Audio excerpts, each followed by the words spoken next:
कहे हनुमंत विपत्ति प्रभु सोई, जब तक सुमिरन भजन ना होई। जीवन में विपत्ति कष्ट तब आता है जब व्यक्ति भजन पूजा पाठ साधना से विमुख हो जाता है, तो इसलिए निरंतर साधना करते रहना चाहिए।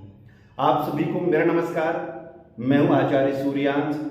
आपका हमारे चैनल वेदचक्षु में स्वागत है।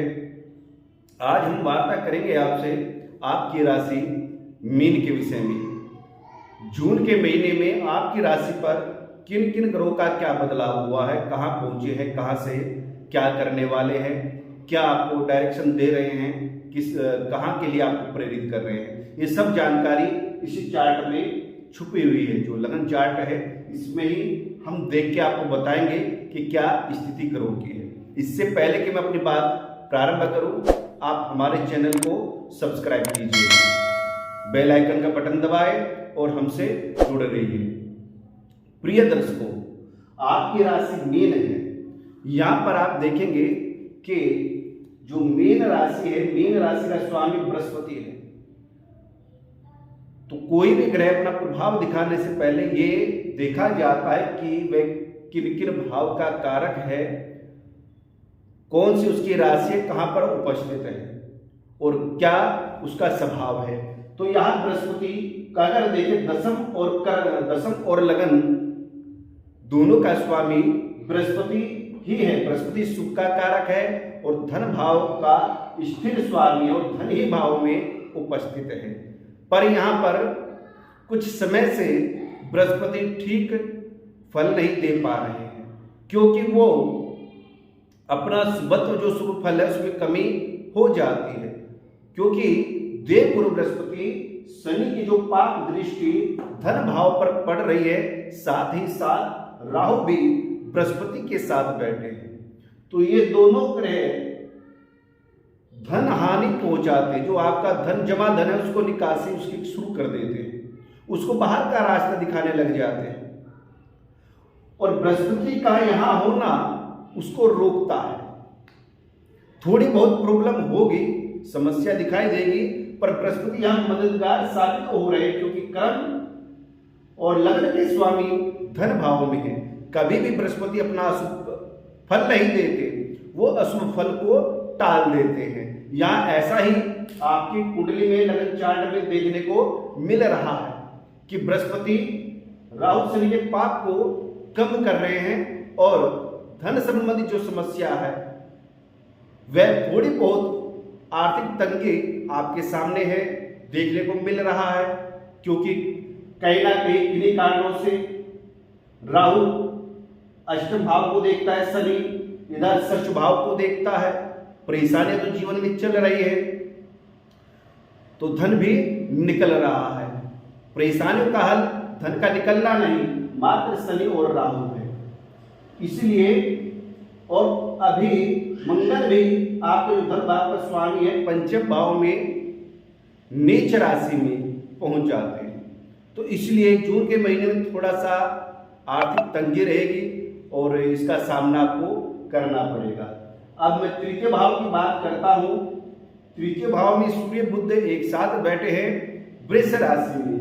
7 जून को बुध मेष राशि से निकलकर वृष राशि में पहुंचेंगे बुध, और सूर्य भी साथ के साथ रहेंगे। तो बुधादित्य योग जो बनता है यहाँ, क्योंकि बुध चतुर्थ और सप्तम भाव का स्वामी है, चतुर्थ और सप्तम भाव का स्वामी है, साथ ही साथ षष्ठ भाव के स्वामी के साथ बैठा है। उस अवस्था में सूर्य षष्ठ भाव का स्वामी है, तो मित्रों का सहयोग मिलता है। शत्रु से भी आप अपना काम ले लेते हैं। कोई भी शत्रु हो, आप उससे मिलकर के वार्ता करके बातचीत करके अपना प्रॉफिट ले लेंगे, क्योंकि आपको फायदा दिख रहा है उस व्यक्ति से। ऐसी इसमें विचारधारा आपकी रहती है। जैसे ही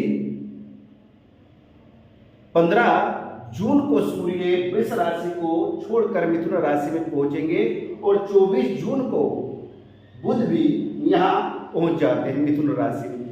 फिर बुधादित्य योग बनता है एक बार फिर। तो बुधादित्य योग आपके फिर चतुर्थ भाव में बनता है। यहां कुछ परिस्थिति अलग हो जाती है, क्योंकि अपने ही राशि में, मिथुन राशि में बुध का पहुंचना एक तरीके से व्यक्ति को प्रॉपर्टी में प्रॉफिट दिलाता है। कोई विचार मन बनेगा, नई प्रॉपर्टी या कॉमर्शियल में काम करता है, यानी कि दुकान इत्यादि खरीदना, दुकान इत्यादि का प्रारंभ करना, कोई शॉप खोलना, कपड़े की हो या फिर किसी भी प्रकार का सूर्य संबंधित है, खादी वस्त्र कपड़ा औषधि इत्यादि का स्वामी है, तो उसके लिए ये कार्य आपका शुरू बुध के द्वारा हो जाएगा, सूर्य की युति के द्वारा हो जाता है। मातृ सुख आपको प्राप्त होगा, माता के माध्यम से या उनके योगदान सहायता से आपके लिए एक नए रास्ते खुलेंगे। उस अवस्था में जब चतुर्थ भाव मजबूत हो तो माता की सेवा करनी चाहिए, उनके पास बैठना चाहिए, उनसे जानकारी लेना चाहिए कि मुझे किस प्रकार से कैसे कार्य करना है, तो वह बुध का फल और ज्यादा अधिक बढ़ जाता है। अब पंचम भाव की बात करता हूं। पंचम भाव में शुक्र मंगल एक साथ हैं और यहाँ शुक्र मंगल दोनों ही दो राशियों के स्वामी होते हैं। शुक्र मंगल भोग कारक हैं, भोग कारक हैं।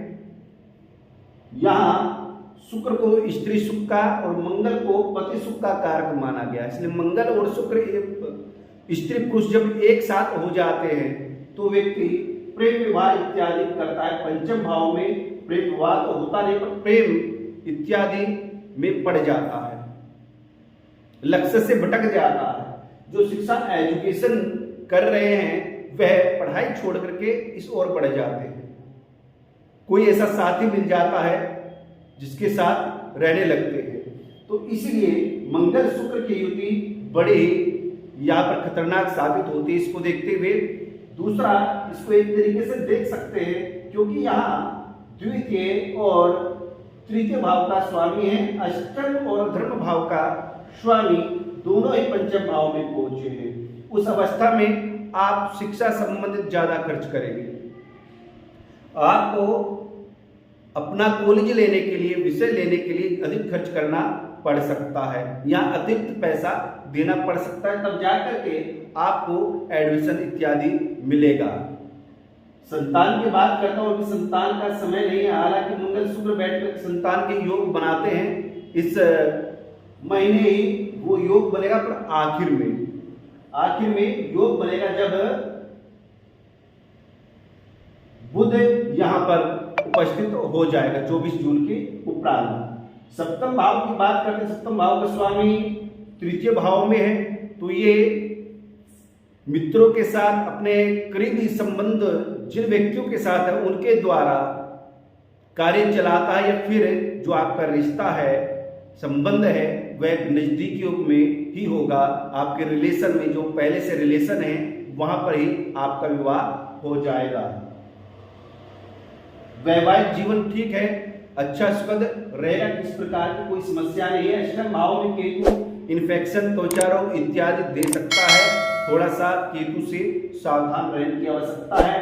मंगल का बता चुके हैं, भाग्य भाव का स्वामी जो पंचम भाव में बैठा है, उस अवस्था में भाग्य आपका अच्छा है, पर कहीं ना कहीं मौके पर भाग्य साथ नहीं देगा, क्योंकि मंगल खुद पीड़ित है, कर्क राशि में बैठे हुए हैं। बृहस्पति के बारे में भी बता चुके हैं।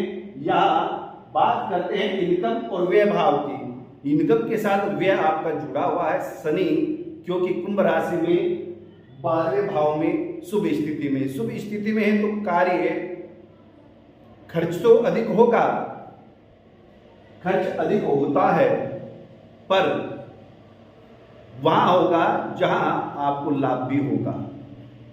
अधिकतर कुंभ राशि में शनि बैठकर द्वादश भाव में व्यक्ति को विदेश यात्रा कराता है। जो मीन राशि वाले व्यक्ति, दर्शक हमारे बाहर जाना चाहते हैं, विदेश यात्रा करना चाहते हैं, वहां पर सेटल होना चाहते हैं, वीजा अप्लाई किया है, तो जून के महीने में उन लोगों को ये उपलब्धि प्राप्त होगी, क्योंकि 17 जून को शनि वक्री हो जाते हैं। यहाँ पर वक्री होकर के षष्ठ भाव को, धन भाव को और यहाँ भाग्य भाव को देख के कंट्रोल किए हुए हैं और चेष्टा बल मिलने के उपरांत इनमें गति बढ़ जाती है, तीव्र गति से आपके इन कार्यों को करेंगे।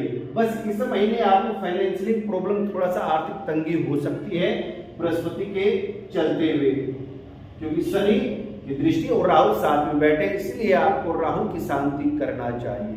राहु की शांति और मंगल पूजा करें तो आपको धन सुख ऐश्वर्य की प्राप्ति होगी। इसमें कोई भी व्यवधान, किसी प्रकार की समस्या जीवन में नहीं देखने को मिलेगी। नौकरी की बात करते हैं, नौकरी यहां प्राप्त हो जाएगी। जैसे